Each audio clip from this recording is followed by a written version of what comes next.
break. It's a mini episode.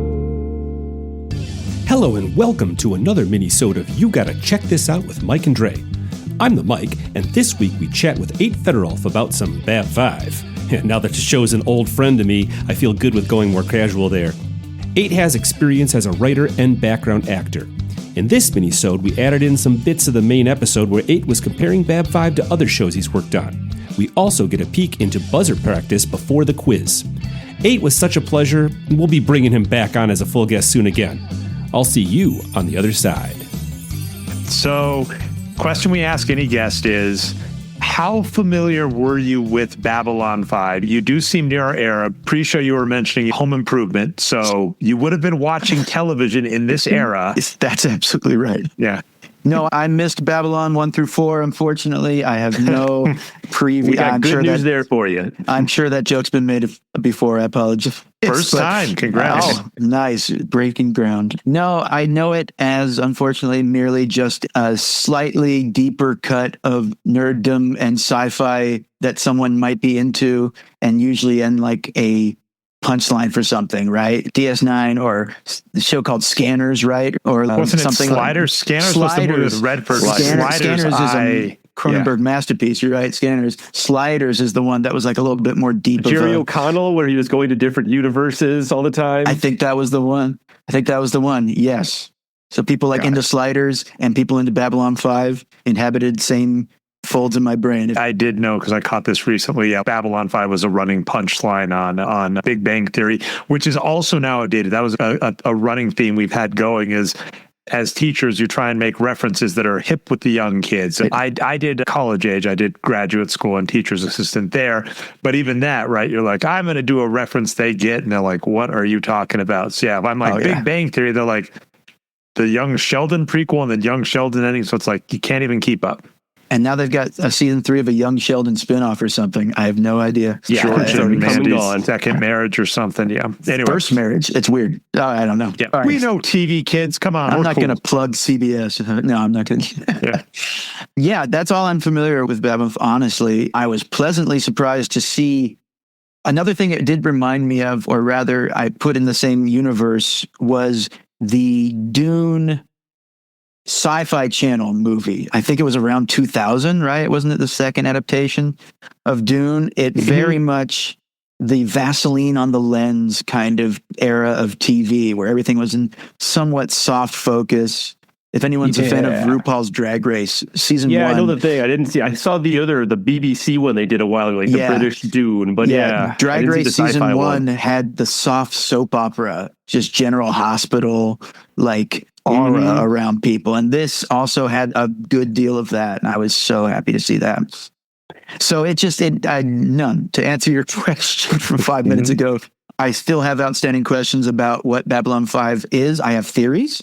Is Babylon 5, is it based on a novel? Is it based on a previous show? No, I purposely didn't look up anything. This is just the show. This is JMS, Joe Michael Straczynski's, his vision from one show written from 5 seasons as like a novel on TV. That makes so much sense because there are so many things. I see it pulling from every other big sci-fi work ever. There's so much I can see so many things like, oh, that's a bit of Blade Runner, that's a bit of Dune for sure, and that's a bit of Star Trek, but there's a little bit more Starship Troopers and little parts. Star Trek, of course, comes up a lot, but also Twilight Zone comes up a lot. Twilight Zone with the framing and the use of black and white and the shadow work. Well, the Star Trek, for what it's worth, his first pitch was a Star Trek spinoff. So that's the one that's going to rhyme with the most. He pitched this show to Paramount as a Star Trek show.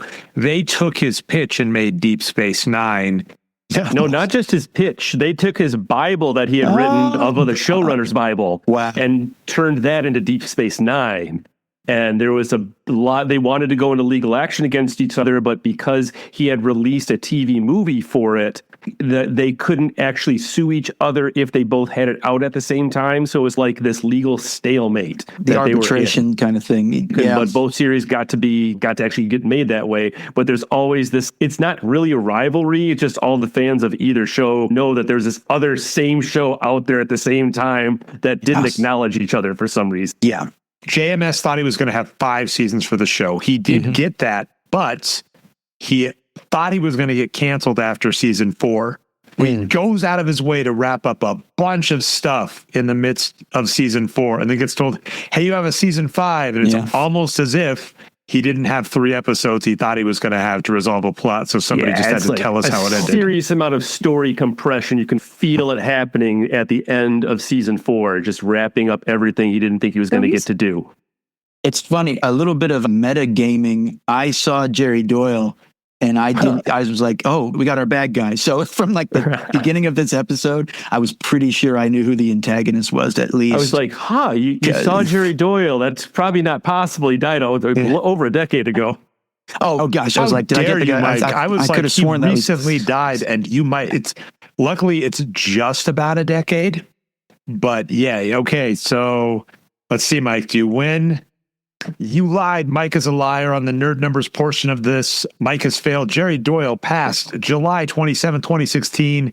Has not quite been 10 years. Be very close. Very close. It rounds up, I agree, but I'm not that old. All right. He deserves that level of pedantry. He was a great actor, great character actor. I loved him every time he popped up. All right. So the first category is buzzer practice to see if we're ready. Question. What number is a homophone for our guest's first name? 8. Correct. All right. 8 got the practice buzzer question right. Is he the protagonist of the show and I'm watching an episode that kind of veers off his path? Because it felt like he was like the guy we're following when, especially at the beginning, he's very dewy like a 90s protagonist is. He's just glistening in sweat and he had the hair and I felt like any show around this, like how much is Picard the lead character of Next Generation? Mostly, yes, he's like the thrust of most seasons plot lines that go through, but there's so many episodes where he's not even into, they do other crew members or he's only in at the beginning and end. So it's kind of like about that ratio. Okay, I got it. You mentioned it earlier, he has an unrealistic lack of bloodlust. He was very, almost took me out of it when he was like, I don't want to fight. I don't want to do nothing. That's not why I got into being a space marine. I didn't get into the space fighting business to fight in space or something like that. It just felt it's weird. It's a common theme that throughout the entire season, he's trying to find other ways to fight back against a fascist regime on Earth without just killing all of the other people in the Civil War that they know. That's what they're getting into these episodes. And he's finding a lot of ways to let's turn them around to our side because that's the only thing we can do that's not just at each other's throats and killing each other. That is true, although it's a funny thing on a previous episode I noticed in a lot of his rallying speeches, when we're talking about these odd endings, right, the fade outs, he has these bizarre punctuation points where you go, wait, what? Because we're going to take it back. We're all going to rally together. Who's with me? And we're going to do it or die trying. And I'm like, what? Wait, what? Pardon me? Or then there's another one, and we're going to stop them no matter what. And they better pray to their God if they're against us. And it's like that, he gets really into the speeches and into the words in the moment. Then he gets to the end and you're like, you had me till let's give it a slight rewrite. Let's just try it again. We're going to rewrite their DNA with the bones from their heads. Take out some of the Teutonic Knight-esque feeling of it and we're good. Yeah. No holy words, please. The lady with the vaguely Latin accent that had the bonehead, she had a haircut that was strategically around the bones. So it felt like it didn't almost. She's half human. She spent her first season as full bonehead, and then I can tell which half. And then half the bonehead it just came in there. But oh, that's weird. Part of it is so that you don't have to go through full bonehead transformation makeup every episode. You just put the wig and get the bone crown around it. You're all good. That's an awful half. That's an awful hybrid species, because if you are a human woman birthing A thing with a big old bonehead? I don't. No, thank you. They do take time in season 2 to go on how she started getting a period and she didn't have one before the transformation. So this is a legit question.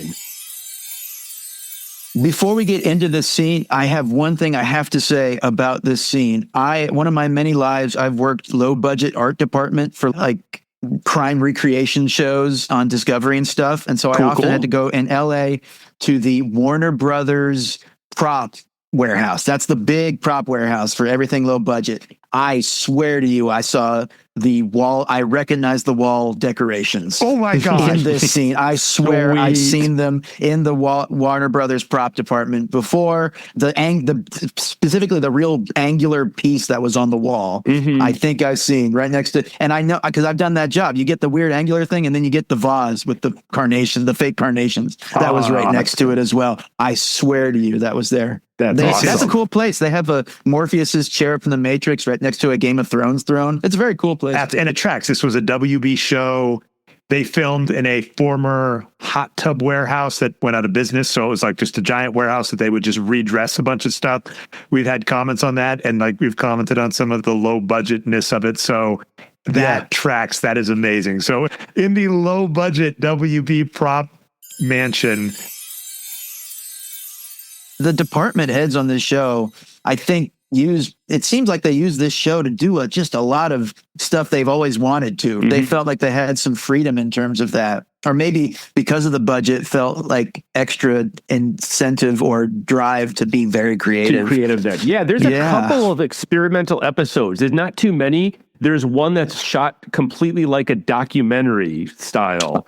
That's just all. Yeah, it's like a reporter from ISN from the Fox News. Yeah, exactly. But they got to do a couple of experimental episodes like that. They're all like really memorable. Yeah, I feel like unfortunately, though, one of the pasts was in sepia and then one was in black and white. So that threw me a little bit. So like one of the pasts, there was different pasts. I was like, oh, that's okay. The lighting in this scene was great too. Okay, I'm glad you like the light. It's interesting. I'm glad that it's funny where the one area we've been able to dig him in season 4 was set design versus previous seasons. We've had more to say on costumes. There was a scene that Garibaldi, I think his name, Garibaldi it was straight out of Apocalypse Now and Marlon Brando. This big bald head, half lit, and then lit again, and this beautiful, they just were doing great on this show. Yep. The romances don't go too far in Babylon 5, or they just boil over like within an episode just to get it out for plots. Yeah. As a plot device. So it might be the one thing that Babylon 5 doesn't have is the romance parts. It's alone on Tubi in that regard, honestly. There's a lot there that we have talked on previous episodes about. Okay. There's a Delenn Sheridan romantic arc. There's a Marcus Ivanova unrequited love kind of thing. But Michael Vincent Bramley, one of our Filmer Ghosts, this is a very chaste show, especially compared to Star Trek. That's what I was getting at. Yeah, because it's like he like barely takes her hand and kisses her at one point. Oh my God, this is like an old medieval thing, courtship. Yeah, and not in a malicious way. It's just overt. It was just, especially in the 90s, especially in these kinds of shows. Maybe 90s was more of a sexless sci-fi time on TV, perhaps.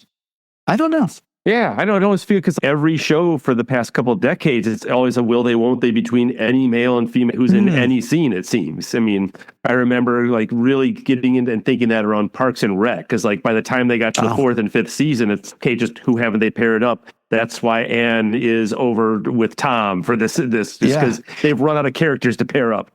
I was a doctor on an episode of Parks and Rec. I played a doctor. I was what episode? Yeah, what episode? No, I was a background. I got paid and I got a line that got cut, but it was an episode where there's like a wasp attack or a bee sting attack or something. Someone gets stung it was in season 6. And I had this arc in my head, like a pretend arc, because I played a doctor on that episode. And then later on, a few months later, I got hired for the season 6 finale, where I played a garbage man at the big concert at the end to save Pawnee or something. So my arc was that I got a malpractice suit.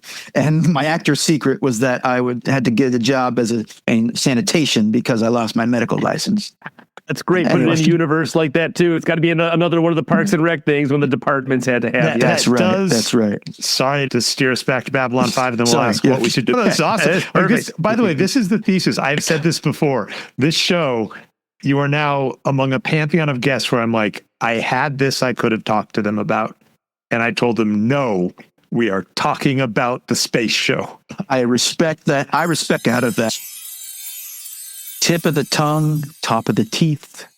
Yeah, if you got any, I'll do any warm up, like when you. Whether the weather be fair, whether the weather be hot, whether the weather be cold, or whether the weather be not. Yeah, he's wait. What's get that hit everything, get it out, all the dust out of the upper and lower register. Do some Tim the Toolman Taylor.